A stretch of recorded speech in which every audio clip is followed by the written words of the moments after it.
We're live from our studios here in Kokomlimle on digital address GA0992539. This is your home of fearless, credible, and independent journalism. Our lead stories this hour.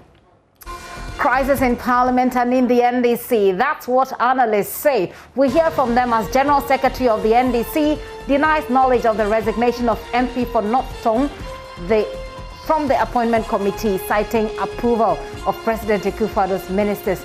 We are live in Parliament and we'll speak to former MP for Kumungu, who says this is a vote of no confidence in the minority leadership. And President Akufo-Addo is expected to shortly assent to the appropriation bill passed by Parliament late last night. These new taxes will see consumers pay more for fuel and transactions that have value-added tax components. More as some Ghanaians make a last-ditch plea for mercy, asking the president to minimize their hardship. Also coming up, police justifies plans to clamp down on churches who flout COVID-19 restrictions in the name of Easter celebrations as they unveil details on how beaches, nightclubs and similar gatherings will be treated. Even so, they have tips for you on staying safe. The Pulse is brought to you by Global Communities Dignilu Affordable Safe Sanitation. I am Gifty Ando Apia. This is The Pulse. Please be my guest.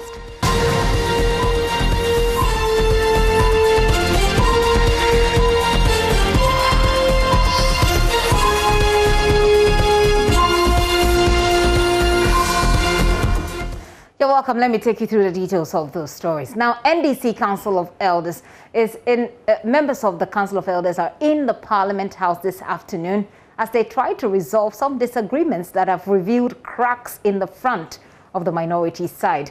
Already, one member of Parliament has resigned, while several others have publicly stated their displeasure over the approval of Ken Ofori-Atta and President Akufo-Addo's other ministerial nominees. Now, I'll show you a letter right now. In this letter, dated March 3 and addressed to Speaker Alban Kingsford Sumani Bagbin, MP for North Tongue Samuel Okujeto Ablakwa explained that he was resigning from the appointment committee, quote, after days of careful reflection and thoughtful considerations. JoyNews' sources say this latest decision was triggered by the approval by consensus of the Finance Minister, Ken Ofori-Atta. We'll be talking to my colleague, Kwesi Pakawosen, but that's the letter right there, titled Resignation from the Appointment Committee. And it says that I humbly present comradely felicitations. This is to formally convey my decision to discontinue my membership of the Appointment Committee after days of careful reflection and thoughtful considerations. I shall like to state that the reasons for this difficult decision are both personnel and on principle. Respectfully do take note that my resignation is with immediate effect, and therefore I shall not be available for the vetting of nominees for deputy ministerial positions. May I extend to you, leadership of the House, the Committee of Selection and leadership of the Great National Democratic Congress, my sincere gratitude for the opportunity to serve as member of the Appointments Committee on the 6th, 7th and 8th Parliament of the Republic of Ghana. Kindly accept, Right Honourable, the assurances of my highest esteem. And it is signed by the Honourable Member of Parliament, Okujeto Ablakwa, right there. Now, it's important for you to take note of the final, the final paragraph, because in that particular paragraph, he talks about the NDC. Let's get to Parliament. My colleague, Kwesi Pakawosen, is there. He's been interacting with some of the NDC leadership that are in the House. We'll get to hear. Paka. Hello, Gifty. Paka, so let's begin with the reactions we have had so far. I mean, this story has broken. We've broken this story already. How has the reactions been so far, starting from where you are in Parliament? Okay, so there was some division among members of Parliament, particularly those on the NDC side. There were those who believe that Mr. Okujeto Ablakwa is engaging in populism. He should have sought for more counsel, engage further before going public with the decision to resign from the appointment committee, because his decision largely affirms the perception that some leadership or the minority leadership may have been compromised in the approval of Mr. Kenneth Koyata. So they think that, well, he went overboard and crossed the line. There are those also who are within the NDC who believe that this is the personal decision. It's not the first time an individual has resigned from a committee. And so, as a matter of principle, if he decides that he disagrees with the leadership and by so doing had decided to go his independent way or discontinue his membership with the committee, no one should begrudge him or he shouldn't be subjected to attacks because of the decision he's made. So clearly, the minority MPs are sharply divided over the resignation of Mr. Okujeto Ablakwa. And he himself, in fact, the sources close to him say that he's very disappointed in the decision by the leadership to consent to the approval of Mr. Kenneth Koyata. According to the source around him, it tells me that all the sleepless nights, the research, the questions that they asked the ministers who appeared before the vetting committee yielded no result. And so for him, that's the main reason why he decided to quit with the appointment committee and go and continue as the ranking on the other committees that he serves in Parliament. Paka, the leadership of the NDC was in Parliament today. We've seen some of the pictures that you sent through. Johnson Asiedu Nketia himself and some others. Tell us, what were they doing there? Okay, so the General Secretary of the party, Johnson Asiedu Nketia, the chairman of the party, Samuel Ofosampofor, and some of the leadership as well. Like I saw Benjamin Kumbo also here this afternoon, including the former finance minister Setepe as well. Now, in my interaction with the General Secretary of the party, he tells me the discussion largely focused on the activities the NDC MPs are to embark upon when they go to the various constituencies. He says that there are some thank you tours that the NDC MPs will have to do since they want power. They've not done that yet. So it's the standard procedure that any time the House is going on recess, the leadership of, or let me say, the national executives of the NDC meet with the NDC caucus in Parliament to give them a series of activities that they need to do when they go into their constituencies. And so the meeting wasn't focused on the approval of Mr. Kenneth Koyata, neither did it focus on the resignation by Mr. Okujeto Ablakwa from the appointment committee. Now, he argues that the decision to approve Mr. Kenneth Koyata was taken by the party hierarchy, the national leadership. They asked the minority to approve Mr. Kenneth Koyata by consensus. And so he doesn't see the fuss about people are disappointed and all of that. And he alleges that it's actually a creation of the media, that there is nothing like people are upset, people are incensed. But I still insisted that, well, we've spoken to some minority MPs and accepted the issue of Mr. Isaac Adongo, who clearly departed from the minority, broke ranks with them. In fact, to make a strong statement, he absented himself from Parliament on the day of approval. So that the Hazard would capture that he wasn't in the House. And so he had nothing to do with the approval of Mr. Koyata. He didn't want to associate himself with it in any way. But the General Secretary insisted that, well, for him, the decision was taken by the national body or the party hierarchy, and that is what we need to do. We need to focus on what the party intends to do. So that has been his reaction to what is happening. And lastly, he tells me that he is yet to receive the resignation letter from Mr. Ablakwa, even though we know that Mr. Ablakwa sent a letter to the party, the NDC headquarters, yesterday. He delivered same to the Speaker of Parliament yesterday. And in fact, we've been told that even the Speaker has requested to meet him and discuss the resignation further. Sources say that they intend to prevail upon him to rescind his decision because, well, they acknowledge the good work he's doing on the appointment committee. Interesting, Parker. You've also been speaking to now one of the former member of Parliament or one of the NDC members that I'm going to talk to after you is Ras Mubarak, former member of Parliament for Kumugu. His argument is that this amount, what has happened, amounts to a vote of no confidence in the minority leadership. You did speak to the minority leader himself. What did he say? He strongly disagrees. He says that, and to quote him verbatim, he says he's still the minority leader and he's fully in charge and no further comment. So that was his reaction to the comments about the decision taken by Blaka is a vote of no confidence in him. And Gifty, of course, there has been speculations, there have been media reports that Mr. Asedin Ketia's inclusion into the Parliamentary Service Board was an exchange of Ken Ofori-Atta's approval. Well, Haruna Idrisi tells me this afternoon that Edison Laboratory has denied those allegations. He says that the conversation about Mr. Asedin Ketia being appointed as a member of the Parliamentary Service Board had started way before Ken was appointed or nominated as the finance minister. So it has nothing to do with that. The reason they delayed in constituting the Parliamentary Service Board was because they were struggling to appoint a female. They needed a female who could be part of the Parliamentary Service Board, and that dragged the constitution or the composition of the Parliamentary Service Board. So it had nothing to do with the approval of Mr. Ken Ofori-Atta, as some individuals may have alleged. Very interesting developments there, Parker. If you can hang on a bit, let me bring in Ras Mubarak into the conversation. Ras Mubarak is former member of parliament for Kumugu. He has described what is happening in parliament as an indictment, or if you like to quote his words, vote of no confidence in the leadership of the minority in parliament. Mr. Mubarak, thank you very much for your time. Good afternoon.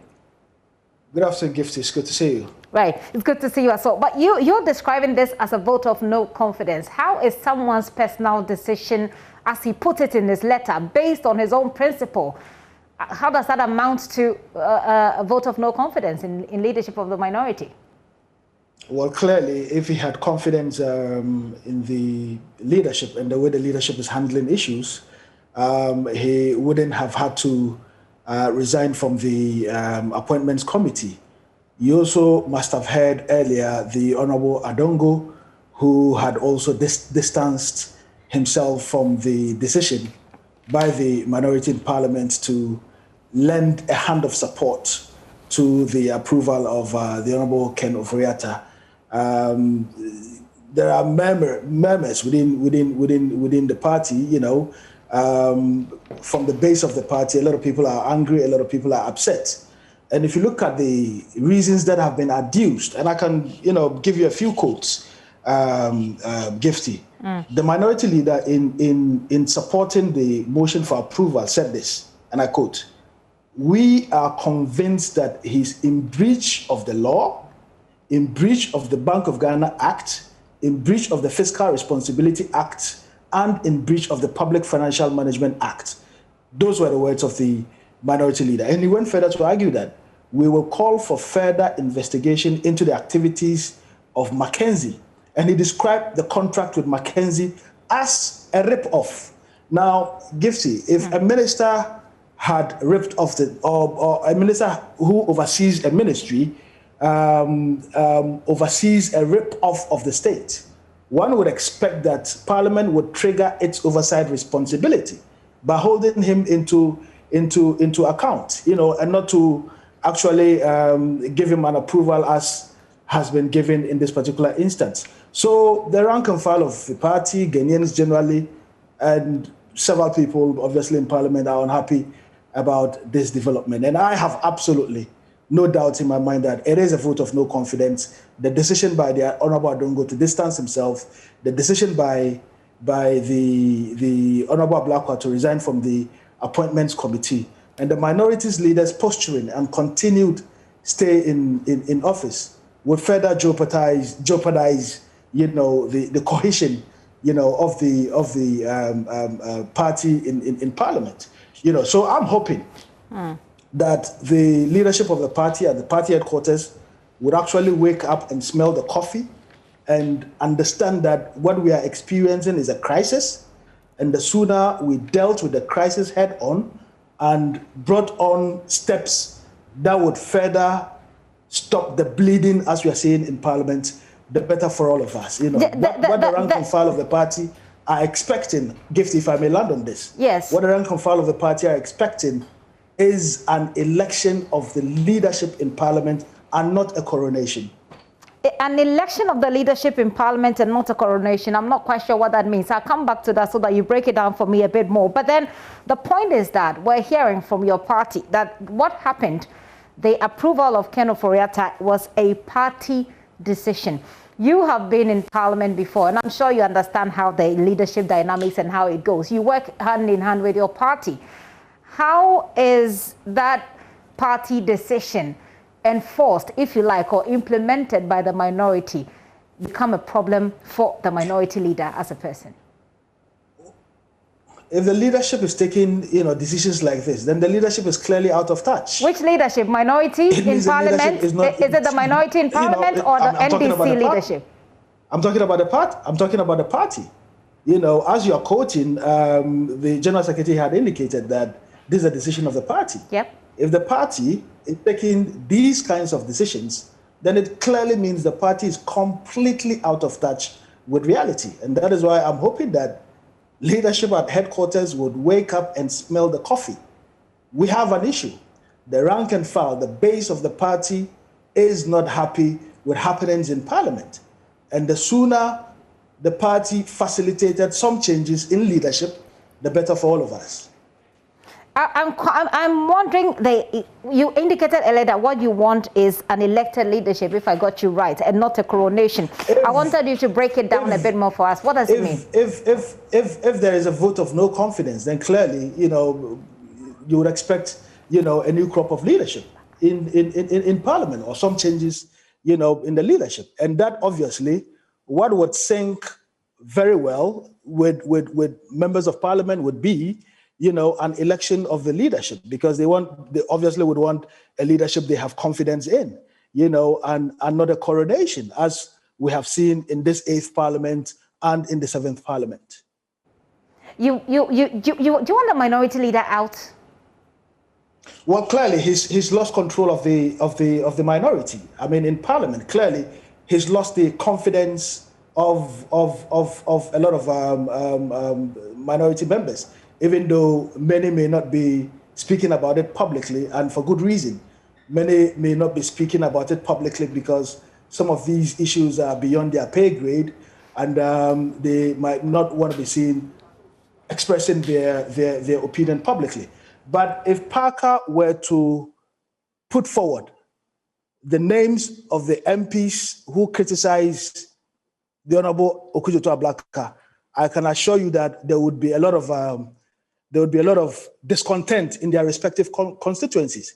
And for those who have decided to go with the status quo, they should be bold enough, and not to speak off camera, but to actually come out and say the position the Honorable Ablaka has taken is not the appropriate position. They should come out and boldly say that they are in support of the decision to approve the Minister for Finance, in spite of difficulties, some of which border on breaches of our laws, as explained by the minority leader himself on the floor of Parliament. Did he lose you as a minority member when you were in Parliament? Did he lose you as a leader? Did he lose you as a person when you were in Parliament? Well, I lended my support, whenever my support was needed, and I disagreed, whenever I felt strongly about some of the issues. And you would remember the elections of the MMDCs that came before Parliament, in the past, where I publicly expressed, a different view to the position the party had taken. So members of Parliament should be encouraged, to test the pulse of their constituents, and the constituents of our MPs, the supporters in the various constituencies, are saying they are not happy with the decisions happening in Parliament, and that has to be respected. If anyone says it's a decision of the leadership at party headquarters, and for which reason it's a case closed, I'm afraid the person is not doing the party any good. We have a problem. There's growing discontent and anger amongst our base and rank and file, and we have to deal with this challenge. And the challenge stems from a lack of confidence. So the base of the party has lost confidence in the leadership in Parliament, and some members of Parliament have obviously lost confidence in the leadership. That's a point that you have made. This is my final question, which is that if you believe that the minority leader should be out at this point, Who do you have in mind to take his position? I would not prefer an opinion on that. You seem to know who could do the work better, and you can give some ideas. Wouldn't you do that? It's best to leave it to MPs in Parliament, you know, Very well. to pass that judgment on who can best take the party forward in the next 4 years. Very well, Ras. Thank you so much for your time, Ras Mubarak. Ras Mubarak there is former member of Parliament for Kumungu there, who says that what is happening in Parliament is a vote of no confidence in a minority leader. He wants the minority leader out from that position. Kwesi Parker Wilson is our correspondent in Parliament. He's still on the line with me. There's still a lot of things going on in Parliament, so Parker will help us to wrap that up. But other parliamentary correspondent, Joseph Opoku Gakpo, who has been in Parliament with this group, you know, for the while, will also join us and share his perspective. But Parker, the minority leader that you spoke to said there was no problem. He is the minority leader. As we're hearing from Ras Mubarak, there seem to be members of Parliament within minority members of Parliament within the House who are equally not happy, but are not bold enough to speak out about it. That is very true. In fact, I have had interactions with some of the NDC MPs in the House, and clearly those who have expressed their sentiments would let you know that they are unhappy with the decision taken by the leadership of the House. But however, they want to stick with the position of the party. And I wanted you to ask Rasumburai, because this came up this morning, that the cause he is making against the leadership of the NDC in the House is baseless. Because at the time when Rasumburai himself went against or voted against the position of the party in the election of MMDC, he was made to face the disciplinary committee of the party. The party had issued a third-hand whip asking all their members to vote against that move. But he decided to go the other way. And at the end of the day, he was sanctioned by the party. He was made to face the disciplinary committee of the party. And with that, he decided to reverse his action or rescind his decision on the matter. So clearly, if the party is asking you to approve Ken Ofori-Atta as the finance minister, the leadership of the NDC, nor any of the members of the party do have a choice. They don't have a choice.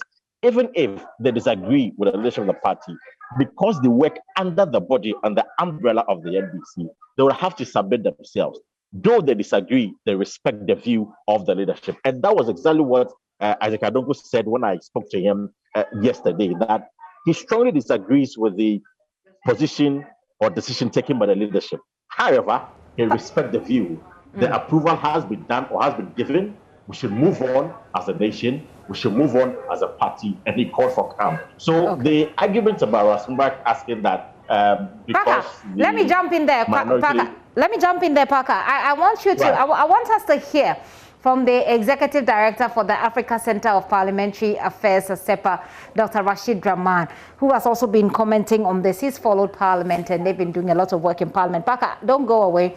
I want to come back to you and also to engage Joseph Opoku Gakpo. But let's listen to Dr. Rashid Rahman, who says the resignation and the other development going on in Parliament amounts to a crisis.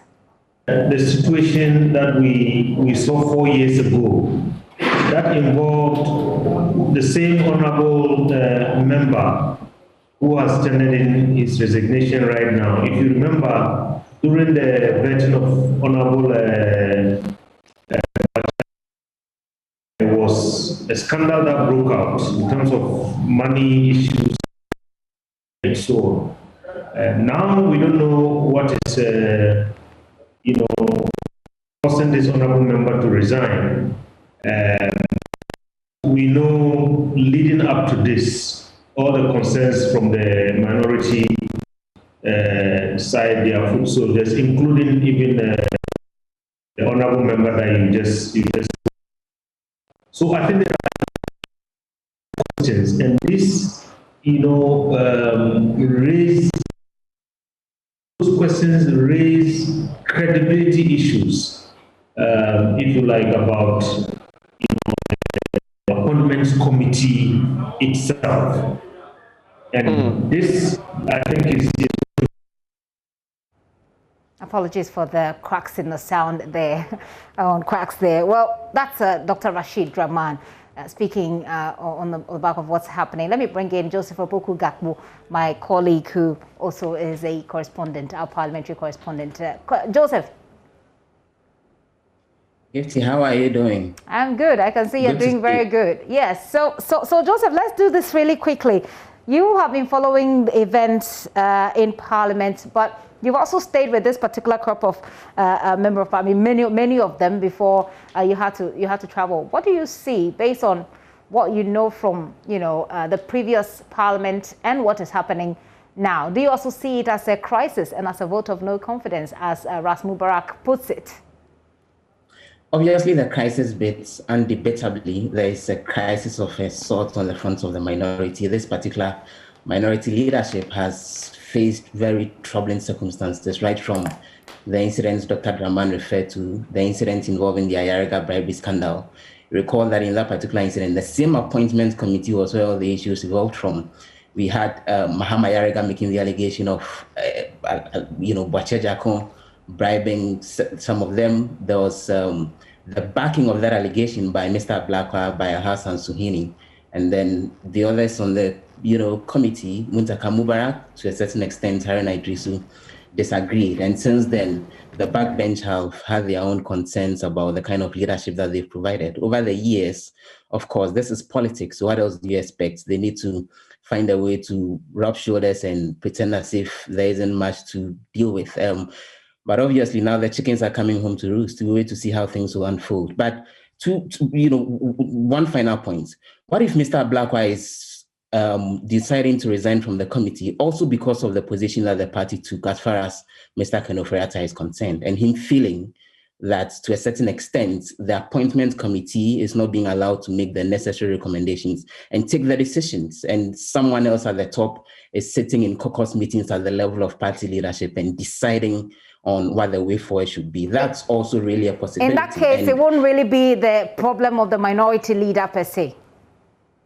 In that instance, and that will be my immediate reading of it. His resignation is coming on the back of this latest approval, which we are told is very much linked. So then that would well be the case. But this revolt, if I could put it so, actually started from the general approval of the very first batch of ministerial nominees, the likes of Dominic Nitiwu, the likes of Ambrose Derry, where we are told that the leadership of the party again had agreed with the minority leadership that those specific individuals should be targeted because of their role in the security situations ahead of the December elections. And eventually, after the party collectively had taken that decision, the leadership then decided to leave those two individuals off the hook and rather bring in the likes of Kojopo Nkrumah and Hawa Kumsen and Dr. Kuto Sefrie as the targeted individuals. And then we saw the broad revolt by the minority MPs who then decided that if the party are taking a decision and new leadership in parliament are taking a different route in terms of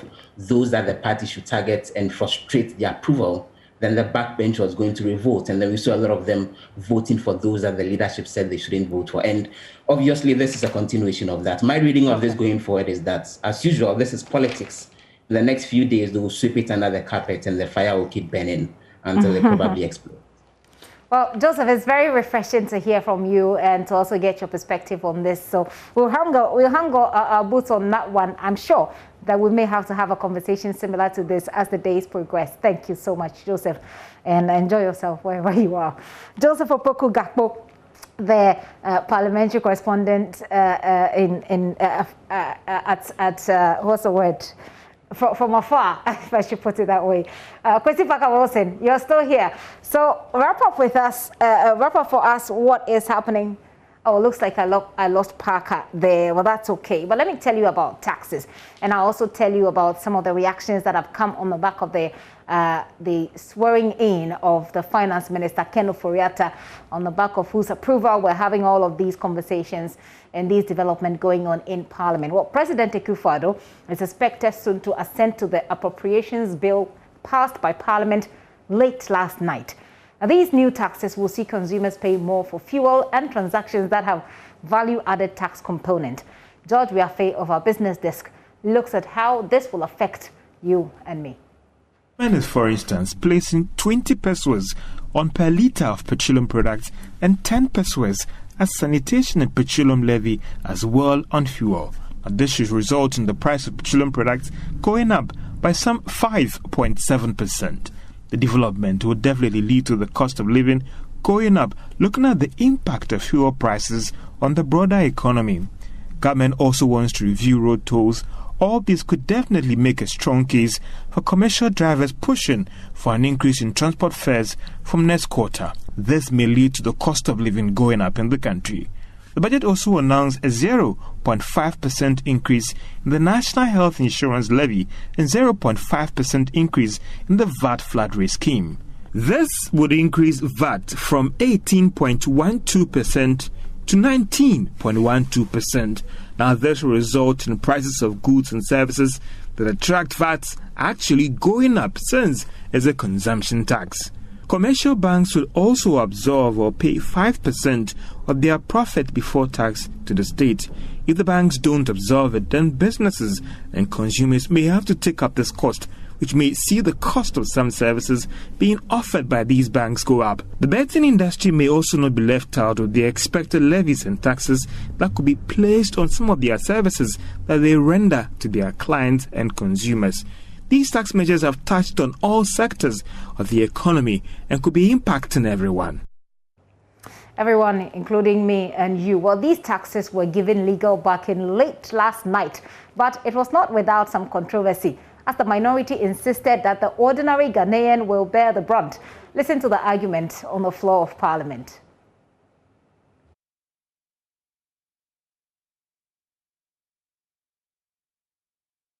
Speaker, 18 pesos per kilogram of LPG. The Speaker, the budget statement did not mention an increment in the LPG for the purposes of the payment of the energy sector recovery levy. But strangely, when the bill was sent to us, through the back door, the government has imposed an 18 pesos increment in every kilogram of LPG that we buy. To say that we are imposing tax by the back door, he should honorably withdraw. The Speaker, it is nowhere in the budget statement. Show me where in the fiscal table that says that you will have increased 18% for LPG. The Speaker, show me. Them on page 210 of the budget. Appendix 3B. Under other revenues, Appendix 3B, yes. It says the Delta Fund, 666,256,700. Yes. Appendix 3B. The petrol and the gas. My colleague has said nothing. The Speaker, she said nothing. Our minister responsible for finance in the year 2019 appeared before us and said that, Mr. Speaker, there is the need for us to contribute for the purposes of paying energy sector obligations. He has failed to tell us what the original one was used for. Mr. Speaker, that is where my difficulty is. To increase taxes on diesel, petrol, and LPG. When we were handing over in 2017, out of what we collected in 2016, we left a cash amount of 234 million cedis in the account. And Dr. Baumia owes us an apology as far as this country is concerned. Mr. Speaker, if President Akufo-Addo was in class 1, I tell you with this result, they'll repeat it. Under the energy sector levies, all the amounts accruing to the road fund, more than 2 billion of that amount has been withheld and has not been handed over to them. In 2020, out of 1.8 billion, 900 million was withheld. In 2021, this year, they are withholding another $800 million. I want to challenge the other side and the NDC. I want to challenge them, and I can debate them at any time, any forum, that they left this country the worst road infrastructure in this country's history. So they should not play their impression that we have bad growth upon this country. Honorable Minister. Following the COVID-19 pandemic, what sensitive governments are doing is to rather help industry. It's rather cushion their citizenry. It's to rather pursue policies and measures that are proper and that will ameliorate the suffering of the ordinary Ghanaian.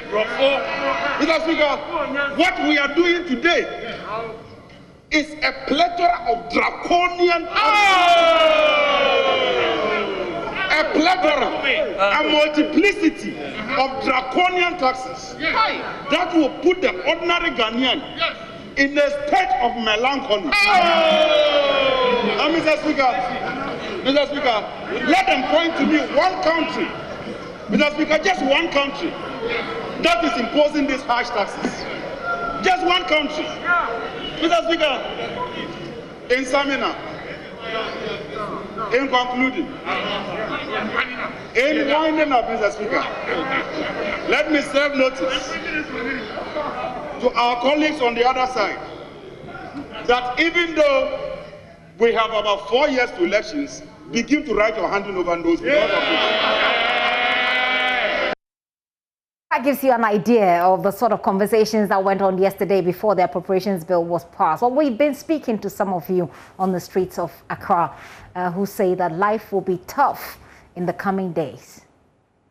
Here, I'm driving here, but they increase the taxes. But with the drivers, they don't increase our the lorry fare for us. So now we are pleading for the government to do something about our fare. We want that they should increase the price for us. So you increase the price? Yeah, they should increase it for us. Okay. Like they don't, you yourself, are you going to increase the price yourself? Oh, me myself, I can't know. Yes, they should increase. They should increase for us. Because sometimes they increase the diesel price about 2 or 3 times. And we, the driver, do not increase our lorry fares for us. So the government should do something about it for us.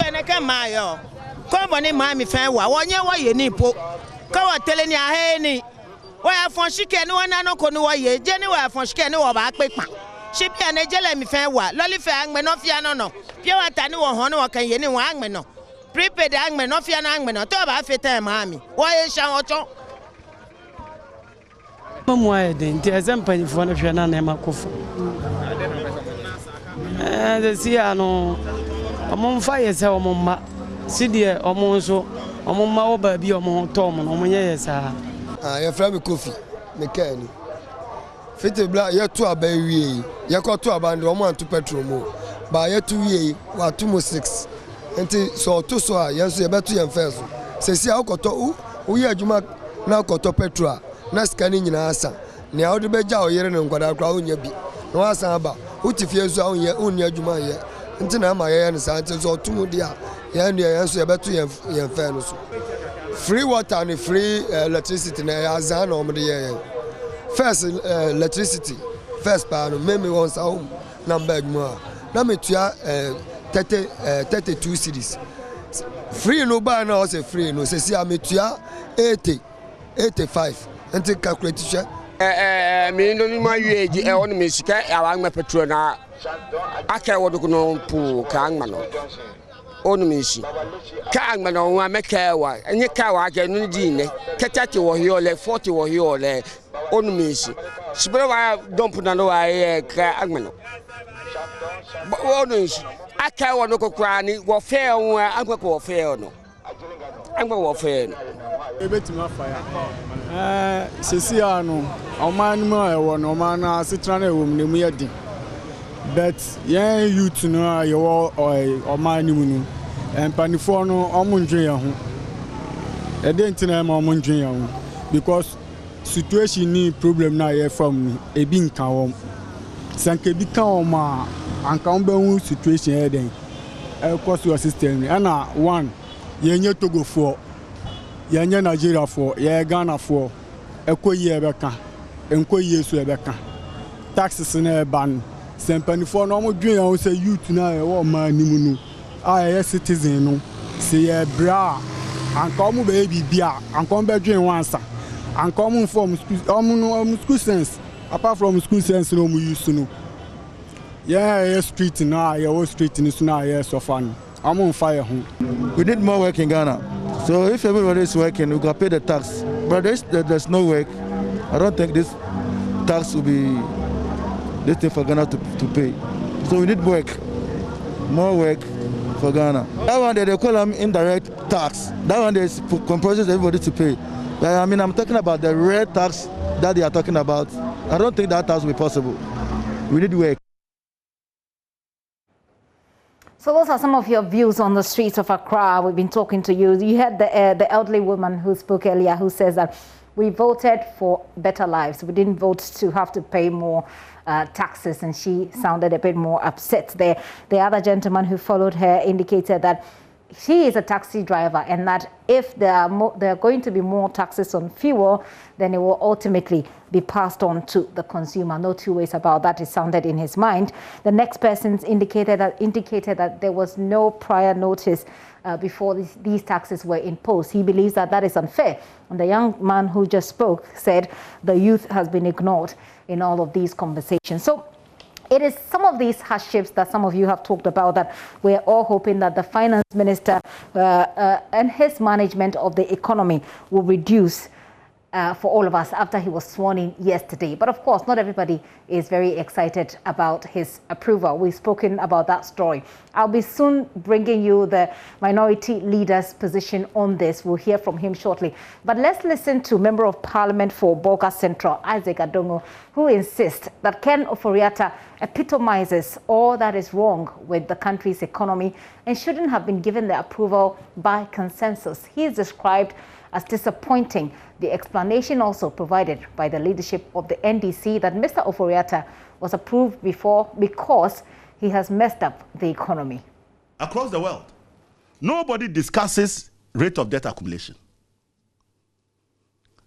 And it is important because we have one of the most renowned economists who is fixated on an archaic analysis of rate of debt accumulation. And I'll tell you why it is not relevant globally. If I inherit a debt portfolio of 9.2 billion Ghana cedis, and I double that portfolio to, say, 20 billion, but I am able to use just 10% of my my tax revenue to service that and leave about 90% for development. But somebody says that he's doing a rate of debt accumulation of 50%. But that person is using 65% of his tax revenue to finance the interest cost, leaving only 35% for development. You now see why nobody is interested in rate of debt accumulation. Because 100% of 9 billion is peanut compared to 50% of 300 billion. Okay? So Dr. Mahamudu Bawumia should understand that globally we have moved on. We are now looking at the fiscal risk and the level of external vulnerability that our public debt impacts on the country. And the fiscal risk is what I've just explained.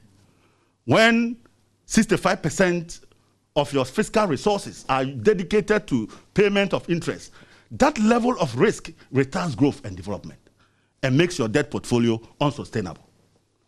Whilst the one that takes only 10% of your tax revenue, no matter the rate at which it was accumulated, is more sustainable and provide the appropriate fiscal space to fund development and growth. I don't know where some of them learned these economists.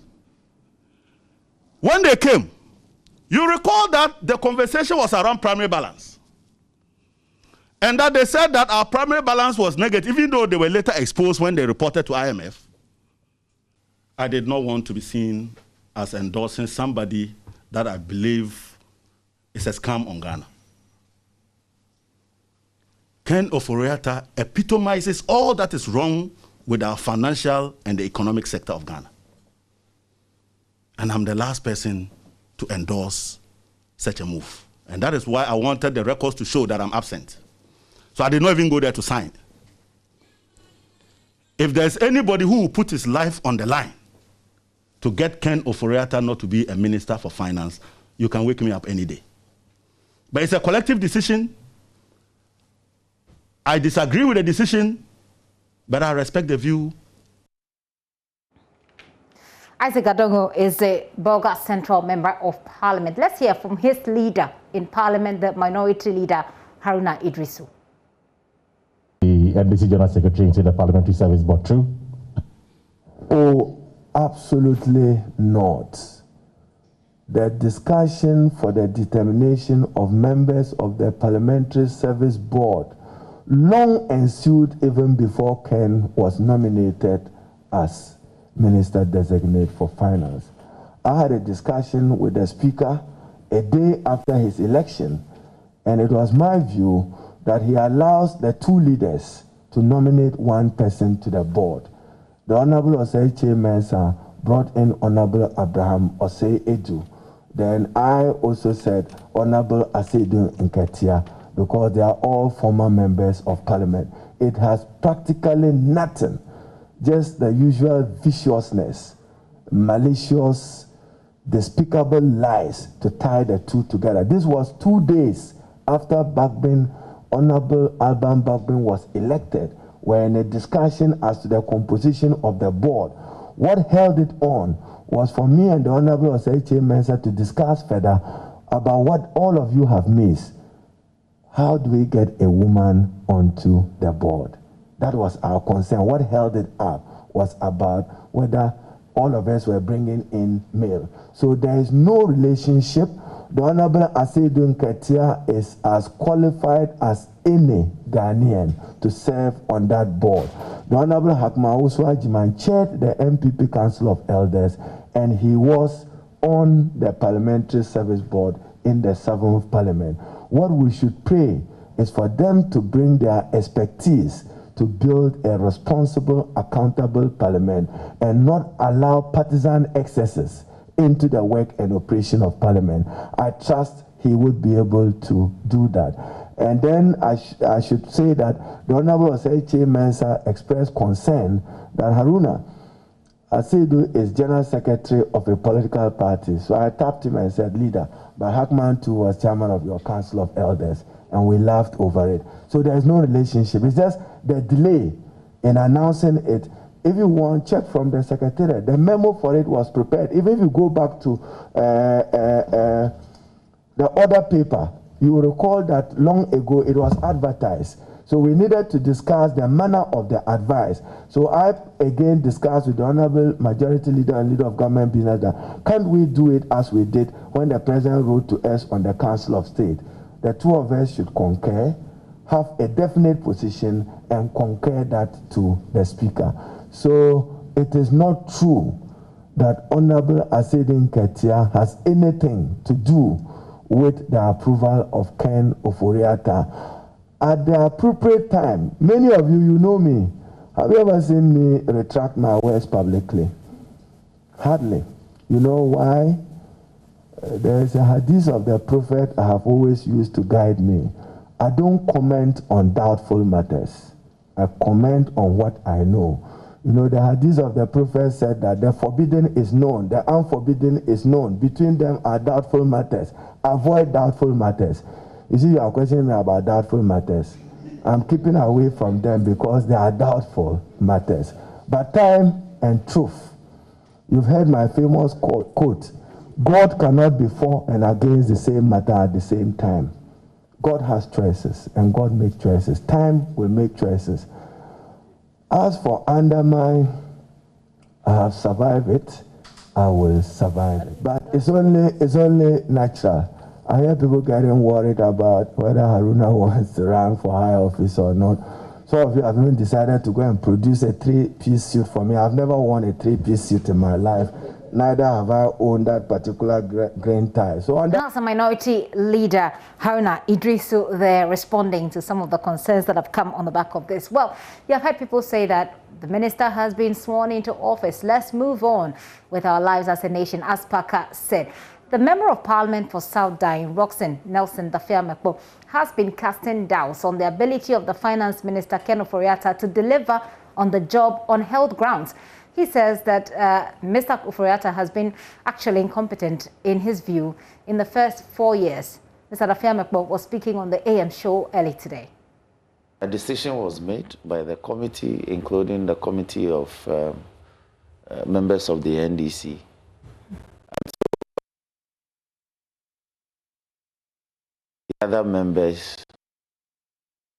So eventually we have had to, including the committee of members of the NDC. And so it became a bit difficult for the other members of the caucus as a whole to do otherwise. Okay. And so eventually we have had to agree that those of us who were opposed to his appointment, we could go by a voice vote. We shouted as loudly as we could. Voice votes are, usually very difficult to. It's mainly at the discretion of the speaker. Yes, I agree with you. I agree with you, and but that was what happened. Those of us who disagreed said so by viva voce. We were hoping that we could have gone through balloting because the rules are very clear. Either a voice vote through consensus, that the ayes have it loudly and there will be no opposition as to no or the nays. So even though the nays, those of us who said nay, we lost, nobody called for a division. And so why would you, I mean, you may have your issues, but as Mr. here says, here is a competent Ghanaian who has proven, who has shown you, track record of what he is capable of when it comes to, the finance sector. You may have your issues with him, but is he not competent enough to do the work? He hasn't demonstrated that in public service. At the vetting or in public service? In public service. For the past 4 years, he's not demonstrated his competence. But they've given us figures to show how well he What sort of figures? The man came to meet CD as 4.2. Today, CD is 5.9 to the dollar. Is that competence? What's the rate of depreciation? The rate. Please. So you agree that there's a depreciation. But his promise was that he was coming to stabilize the city. There will be no depreciation at all. If somebody says, I'm coming to stabilize, that is no depreciation. Did he do that? For me, his health was even an issue for some of us. That yes, he must have served as finance minister for the past 4 years. But going forward, he doesn't look in the best frame of physique to be able to bear the brunt of such onerous tax such as the office of the finance minister. Nelson Dafiamekpo there. Well, on the same show was the Member of Parliament for 2nd, Andrew Ejapa Mesa. He disagrees. The very competent Ghanaian, Honorable Kenofurata, during the vetting process, I wasn't surprised, and many Ghanaians were satisfied with the responses that he provided relative to the issues that had come up. When we were in the crisis, when the pandemic was here, he provided significant relief. The pandemic is still here. Look, the extent of what it is that we know today as opposed to what we knew about COVID-19 a year ago is completely different. This was a novel virus that nobody knew its character, that had disrupted the entire global economy. The entire global value chain had been disrupted by COVID-19. But I'm here to hear any country impose new taxes in these times. Botswana educates me. Yesterday, Botswana? During the debate, yes. How many the people in Botswana? They have increased their value added tax by 2%. Ghana is way the number of people Ghanaians we have are so many, way beyond the people in Botswana. Let's face facts. The situation that we find ourselves in today requires government to expend resources to protect everybody. Yeah. 2 options are available: debt or raise revenue.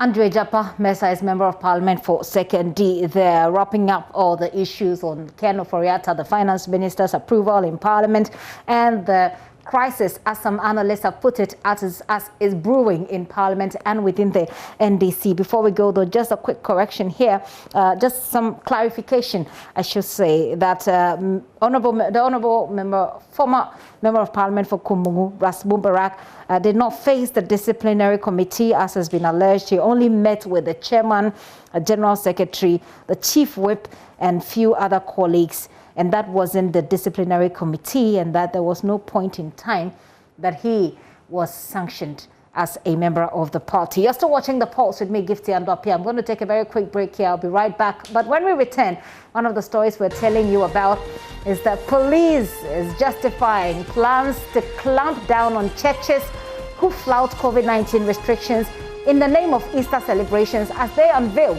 details on how beaches, nightclubs and similar gatherings will be treated. Even so, the police also will give you some tips to keep you safe.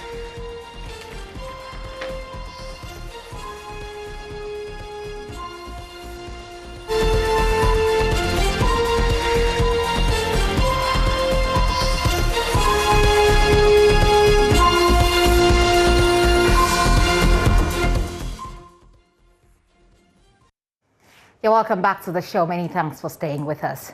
President Akufo-Addo has called for enhanced collaboration between the Ghana Armed Forces and National Security, as well as the Foreign Affairs Ministry and the Ghana Revenue Authority, to ensure a robust security framework capable of deterring external aggressors, while commending the Army for its role in the December 2020 general elections. The president said emerging threats to the nation requires a well-equipped army to deal with it. At a short ceremony to present 40 specialized armored vehicles to the army, the president said the equipment will help the army secure the country's borders in the north, as well as maintaining vigilance on all points of entry to the country. Has been working to satisfy the logistical and personnel needs of the armed forces. And I can say with all confidence that we have achieved modest successes in this endeavor. The last time I presented equipment and vehicles to the armed forces was on Thursday, 5th December 2019, here at Burma Camp. On that day, I presented 33 armored personnel carriers, 41 assorted Toyota vehicles, 3 water tankers, 1 self-loading recovery truck, 1 refrigeration van, and 5 utility vehicles for waste disposal and management. I did indicate in my address on that day that there was more to come. As you know by now, the government of the new Patriotic Party is a promise-keeping one, and I'm here to redeem that pledge. Today, I'm here to present 40 Cobra II armored personnel carriers, which according to military standards are very strong and versatile armored vehicles, and which will help us contain even better the security threats posed at our northern borders, as well as provide the necessary protection for our western and eastern frontiers. Officers, men and women of the armed forces, I commend you for the work you're doing on a daily basis to protect the territorial integrity and stability of our country. Indeed, my highest commendation goes to all ranks for their outstanding performance in the recent Operation Peace Trail, which provided security for the 2020 presidential and parliamentary elections. I commend the armed forces also for your continued commitment to the ongoing operations Conquered Fist and Motherland, intended to create a secure, peaceful atmosphere at the northwestern, northern, and northeastern borders of the country, and also to contain so-called secessionist activities along our eastern frontiers. I urge you to continue to collaborate with the Ministries of National Security Interior, Foreign Affairs, and the Ghana Revenue Authority, as well as all relevant ministries and agencies, to ensure that we maintain a robust disposition that will deter potential aggressors who may attempt to derail the political and socio-economic gains we have chalked so far.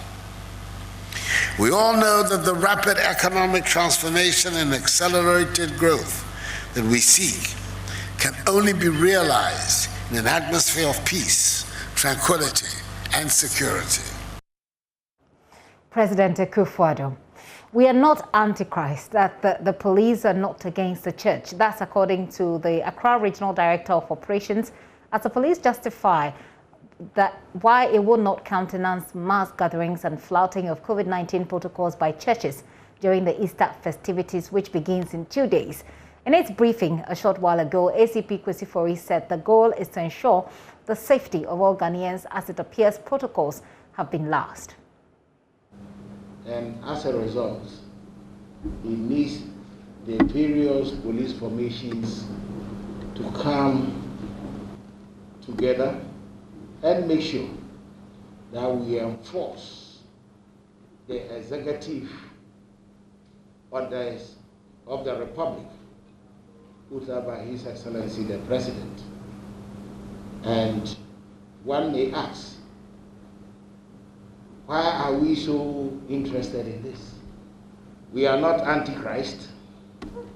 We are not against the churches. But looking at the global pandemic, COVID-19, brings us on board as law enforcement officers to make sure that our citizens are safe, to make sure that we overcome this pandemic as a nation and as a people. And in view of this, the operational by DG Ops, supported by all commanders in the regions, is going to be what? We're going to ensure that we execute that task successfully. And the police also declared that they will be making a lot of arrests as they will be deploying personnel, which includes plainclothes officers, to the communities and beaches as well as game centers. Here are some beaches on the priority list of the police. One area that is of concern to the Accra Regional Command are the beaches. You know, we have a large and long track of beaches across the country in the southern end. And in Accra, we've identified beaches like Okurobite Beach, Bojo, Dansoman, Glefe, Mensagini, Independence Square, the Rivera beaches, Nungwa, Teshi, and Sakumono beaches, stretching to our nearest region, Tama, up to Adan. And we vowed to make sure that we saturate the beaches with our personnel and forces to ward off any kind of gathering along the beaches. Our primary objective is for us to be safe, in good health as a people, and also to overcome the danger of being embroiled in this disease. Therefore, we'll be there, and we want the media to give us support. And those who do not respect the protocol terms relating to COVID will be dealt with according to law. And as even we deploy, we will have buses and trucks to pick arrested persons. And as indicated by Director Ops, we're going to prosecute them, investigate and prosecute. Therefore, we've involved all the 14 divisions in Accra and 42 districts in Accra and 96 stations to be part of these grand security operations. And will be out there as early as 5 a.m. It takes that. And my appeal to the youth in particular is that they should stay home, avoid the beaches, and let them be safe in whatever they do. Some people are talking about the open. On this particular season, we are not going to entertain that open air attitude along the beaches. It's a no-go area, and we'll make sure that we enforce the law to the fullest. Media, this is not time for criticism. Well, the police also say they'll be anticipating an increase in road crashes during the festivities because there's been an 11% increase in crashes in the last 2 months alone. The MTTD's attention will be paid to activities that account for the increasing figures of these crashes. The Arrive Alive campaign, the media has been supporting the Ghana Police and the NRSA in that. Where we have reached, as I say, we have to also be very reactive. And that's why across the country, in all the 17 police MTTD regions, they have outlaid their plans and will be seen deployed on our roads. And as CO MTTD Accra said, it is that we will be present around the clock. We will do our checks and we will look at those routine checks that we do. And those that will be found to have flouted our campaign messages and awareness creation, same will be investigated and put before court, as we have done. For example, between February and then January and February this year, we've been managed to arrest road offenders amounting to 455. Out of these, so far, 423 have been put before court for varying road offenses, including what outlined by DCOP Mr. I. And so far, the court has convicted 362, 2 to prison. The remaining, the court imposed a punitive fine of, that summed up to 205 Ghana cedis, 205,190 Ghana cedis. And same have been paid by these offenders into the state coffers. We will sustain that. Again, we have positioned ourselves because if you don't deploy, looking at the figures, it's likely to surge. Therefore, we will deploy to detect offenses that fuel these crashes. And these offenses are speeding, drink driving in times like this, including illicit drugs that people take. We also look at those who leave vehicles unattended, and those who abuse sirens and beacon lights, and those who run red lights and run on the verges and do all manner of things. Because if you look at between January and February this year, for example, it's unusual. Why? Because if you compare with the same period last year, the crashes are by 11%, from 2,302 to 2,560, involving private, commercial, and motorcycles, amounting to 4,332, which is also saw an increase of 9% over the same period last year. And then, in the process, these vehicles also have injured 2,766 Ghanaians within these 2 months. And in the process, 517 have died, which is also an increase of 31% over the same period last year between January and February. You heard from the MTTD there. Well, I'm taking you to the Ashanti region now, where the police are warning residents to be mindful of actions that undermine their personal security during the Easter festivities. The command wants residents to avoid updating their location status on social media as they leave their homes for Easter festivities. Deputy Ashanti Regional Commander DCOP David Ajima Najem says such practices only provide criminals the opportunity to perpetuate crime. Now, that warning comes as police deploy more personnel to ensure safety of the public during and after the Easter festivities. My colleague Ohime Teria has been interacting with the police in the region and is joining me right now via Zoom. Hello, Ohime. Okay, well, we'll try and get to Ohime to talk to us about what more the police in the Ashanti region are saying and what their plans are.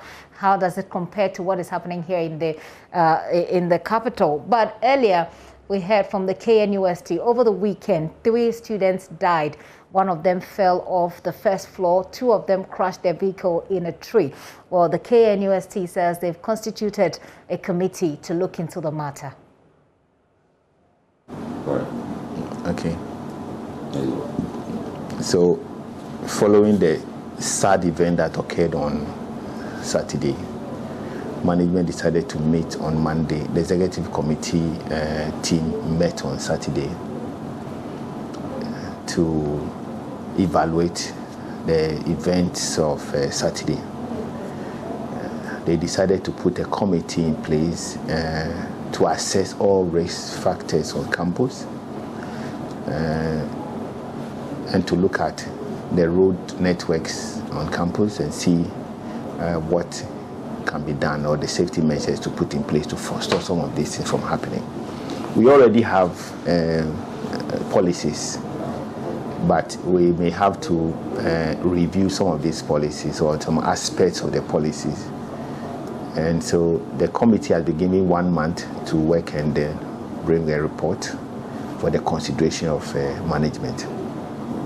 Meanwhile, the 5 people who were involved in an accident, one of them being a Muslim, has already been buried on Sunday, and the management paid a visit to the bereaved family to commiserate with them.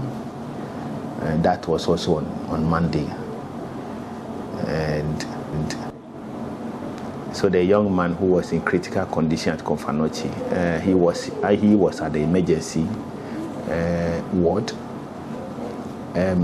Yesterday we hear he has been moved from the emergency ward to the normal ward, and that his level of consciousness has improved tremendously, and so he's stable now.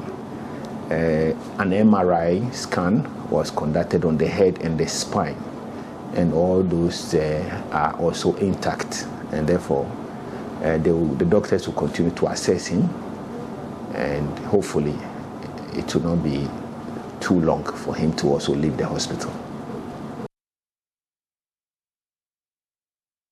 That's Dr. Norris Bekoin. He's head of the KNUST University Relations. Let's go back to our earlier story about Easter festivities and what the police in the Ashanti region say they'll be doing. My colleague, who is also a member of the security desk, Ohime Teria, is joining us. Hello, Ohime. Ohime, walk us through the plans. I mean, this afternoon we've been hearing a lot about the plans for the capital by the police here. Walk us through what the police in the Ashanti region have for Easter. I hope you can hear me. I do. Go ahead. Problem with the audio. I do. Go ahead. The deputy regional police commander was emphatic, saying that nowadays people have resorted to social media to post their location status, and this opened the avenue for criminals to also seize the opportunity to attack the homes and residence of people when they are not even aware. So he advised that at this period where people will be so happy taking part in the Easter activities. It's important that when you are elated and taking part in those activities, don't post your locational status on social media so that you don't open yourself up for such attacks. So he suggested that it's important that when you are leaving home, like a family, somebody should be kept at the house so that this person can be a sort of security and alert when there is a danger of the presence of criminals, and this will go a long way to help the police. And he also mentioned that apart from individuals being cautious of their security, police will do everything by deploying personnel onto the streets to protect people who will go to the market, people who will take part in religious activities and any other activity during the Easter. And so these are some of the measures that he says police will do. In terms of the patrol, they will do both foot patrol and then mobile patrols to ensure that residents in the Ashanti region will have maximum security and have their peace of mind to celebrate the Easter festivity. And just a quick one before you go. Here in the capital, they've told us that they have a plan for churches who will be recalcitrant and continue with their gatherings. What is the plan there? Will they be also deploying men to make sure that churches don't gather beyond the restricted periods? Yes, he mentioned that police will not allow, for instance, churches to congregate beyond 100 number, the number of 100 people as approved by law. So irrespective of religious activities, if there's a convention, then they will ensure that the churches strictly adhere to that COVID-19 protocol. So he has warned that the churches should adhere to all these arrangements in order not to create some sort of conflict between them and the police. The police are there for everyone, but not when residents or the public decide to flout lay down procedures. And beyond this, it's also mentioned that nightclubs and other entertainment avenues, indoor ones, they are not allowed to operate during the Easter festivities. Those in the open shade are also allowed to operate once they adhere to COVID-19 protocols. Thank you very much. Ohemin Teria, there is my colleague in the Ashanti region, also a member of the security desk, bringing us up to speed of the plans by police in the region as we approach Easter. In 2 days, away from the Ashanti region, the Bono East Regional Health Directorate has taken its turn to vaccinate all health workers in the 11 municipal and district assemblies of the region. The move, according to the Regional Director of Health Services, Dr. Fred Adumaku-Boateng, forms part of measures taken to reduce the increasing number of COVID-19 cases amongst health workers there. The region has, since the outbreak of the coronavirus pandemic in March last year, recorded a total of 1,420 cumulative cases. Out of this figure, 474 are health workers, representing 33.4% of the total case count. In all, 9,263 health staff, including the tutors and students of health training institutions across the region, would receive the COVAX AstraZeneca vaccines. More in this report by Anas Sabit. After recording a total of 474 COVID-19 cases, a figure representing 33.4% of the cumulative cases recorded in the region, health workers in the Bono East region can now breathe a huge sigh of relief as they take their turn of receiving the jab of the AstraZeneca vaccines. Regional Director of Health Services, Dr. Fred Adumaku-Boateng, says the vaccine had come at the right time considering the increasing number of cases recorded amongst health workers. If you look at the statistics, you can see clearly that health workers are at risk in terms of Bono East. And this is coming at the backdrop of all the preventive measures that we have put in place, i.e. the mask, hand washing, social distancing. So we believe that this aspect of the prevention, which is, let's say, the vaccines coming, is the best that we can talk about. For we Abunois, we can't hide our joy. If a population, if we are making up to about not up to 1% of the population, and then 33% of us are getting COVID, then you know that this is a great milestone for us to really celebrate. And that's why we are celebrating this day and launching officially. And it gives hope to the health workers who have been putting their lives on the line in a bit of saving you and me. He asked that all health workers, including students in health training institutions, are part of the beneficiaries to receive the vaccine. In fact, this current one that we have, all health institution trainees are having. Teachers in training institutions are having. Kintampo Health Research are. So all health workers, privates are having. Chag, Christian, is Ahmadiyya. Every health worker in Bono East has been prioritized to get this vaccine. So for us, we are working in there. So you can see the seriousness to which we put to this activity. Bono East Regional Minister Mr. Kwesi Adujan, who was the special guest at the launching of the regional exercise, indicated that the region is eager and prepared towards ending the spread of the COVID-19 disease. This launch is an indication that the region is alert of what is happening in respect to COVID-19, and that we are eager to work towards reducing the rate of COVID-19 and to protect the citizenry from infected by COVID-19. He however charged the populace to adhere strictly to the laid down protocols and ensure that they are safe and accept the vaccines when it gets to the region. There are protocols that will help us to protect ourselves, to protect our family and our community from being infected by COVID-19. My appeal to the populace, to the citizens, is to make sure that it is being observed to the letter. We should endeavor to get vaccinated. You should bear in mind that there is COVID-19, and as such, you must put in place the necessary measures that will prevent you from being infected. Mr. Kwesi Adujan asked that the authorities in the region are teaming up to educate the masses on the need to accept the vaccines, which is the surest way of protecting the people. Reporting for JoyNews, Anas Sabit, Tichima. Now to Germany, which is currently tightly gripped by the third wave of the pandemic. Case numbers there are rising steadily as the country fails to get new, more aggressive variant under control.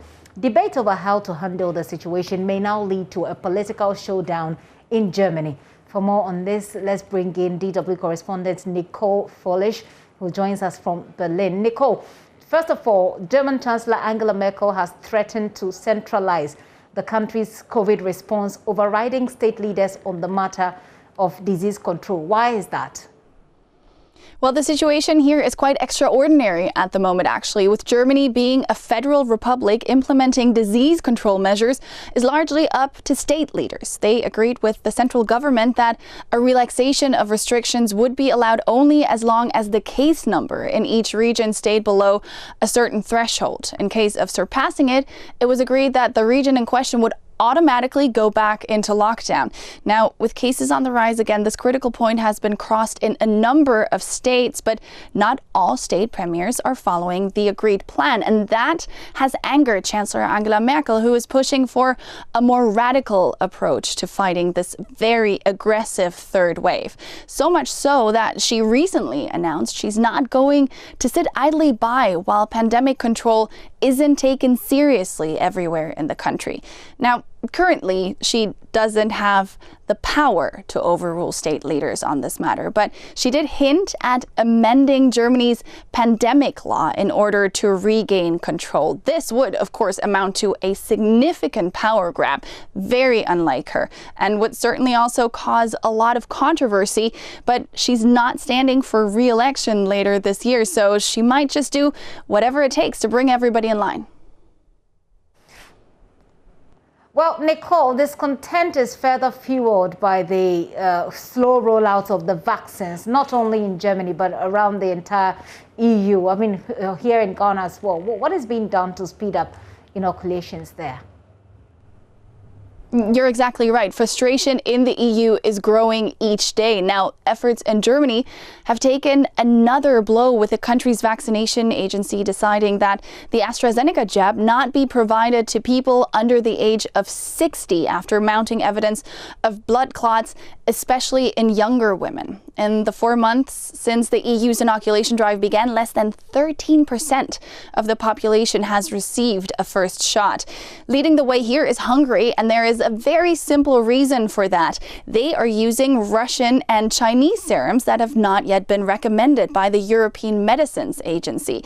So quantitatively, they are ahead, but it remains to be seen at what cost, really, since the data on the safety and efficacy of the vaccines they are using on their population has not been independently verified. A jab that has been approved in the EU is the one developed by the US pharmaceutical giant Johnson & Johnson.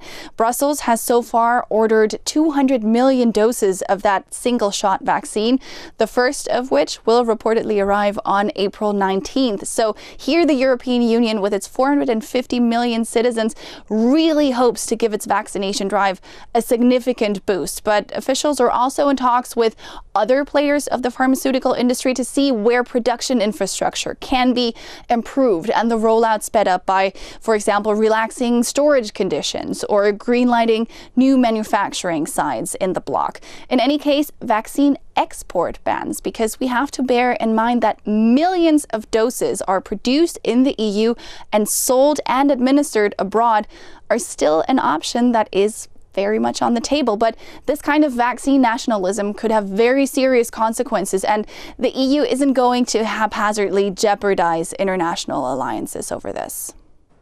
Indeed. Now the EU is in the middle of the Easter holidays. We're, going to ours in the next 2 days.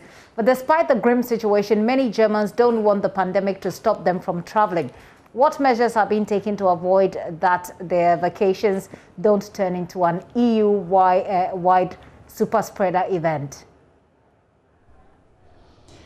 Non-essential travel is still very much discouraged around the EU, and entry from non-Schengen nations is actually banned in most countries. But within the EU, the situation is somewhat bizarre, to be honest. Germans, for example, can't vacation in Germany because lodging for holiday purposes isn't allowed. They can, however, travel abroad to Spain, for example, where the situation is similarly outlandish. People can enter the country to vacation, but Spaniards themselves can cross from one region to the other for leisure purposes. So there is a bit of bewilderment about this, as you might imagine.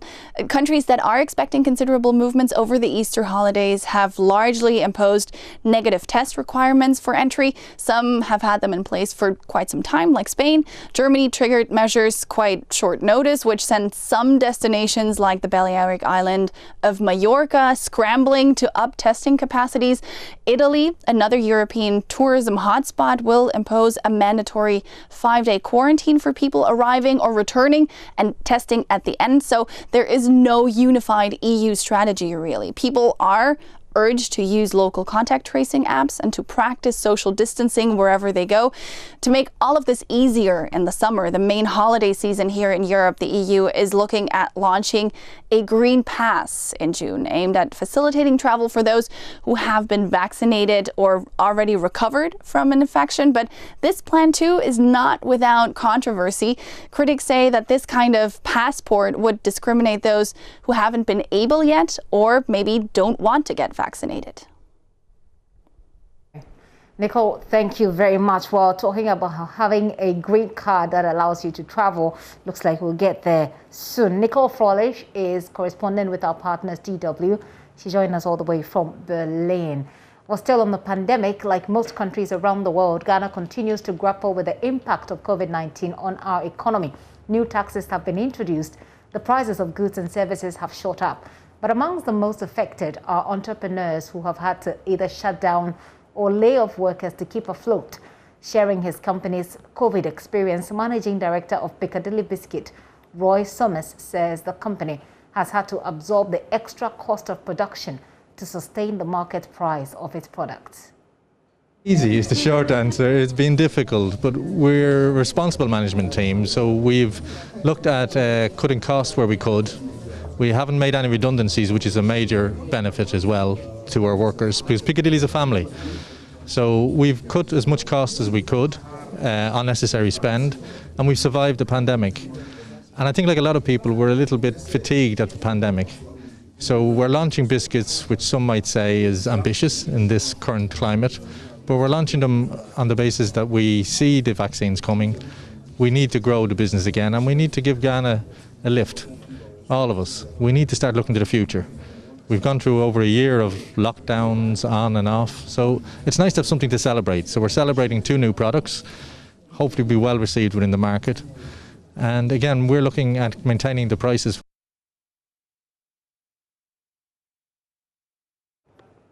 Well, despite the impact of the pandemic on the entertainment industry, it appears things are picking up for some industry players. Actor Miki Osebeku has also been unveiled as the brand ambassador for the Piccadilly Biscuits, describing the 2-year contract as proof of his, according to him, relevance in the circles. The longevity of their productivity and all of that.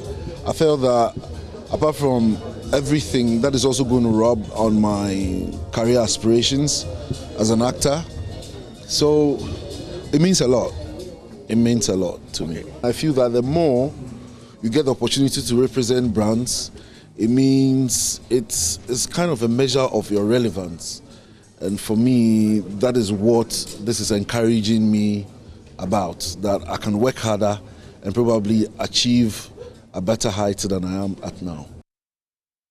Well, if you live in the area of Pon or Etem Barons, towards Tema, Pram, etc., you know the situation with traffic there is terrible. Well, we're told that in the past few days, the traffic has just increased somehow.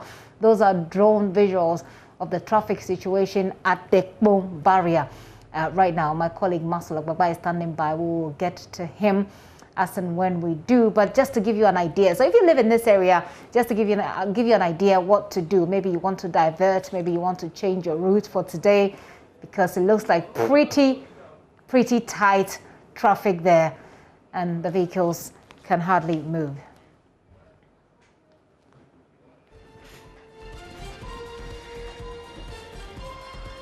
So don't say we didn't warn you. Let's take a break. When I come back, we'll talk sports.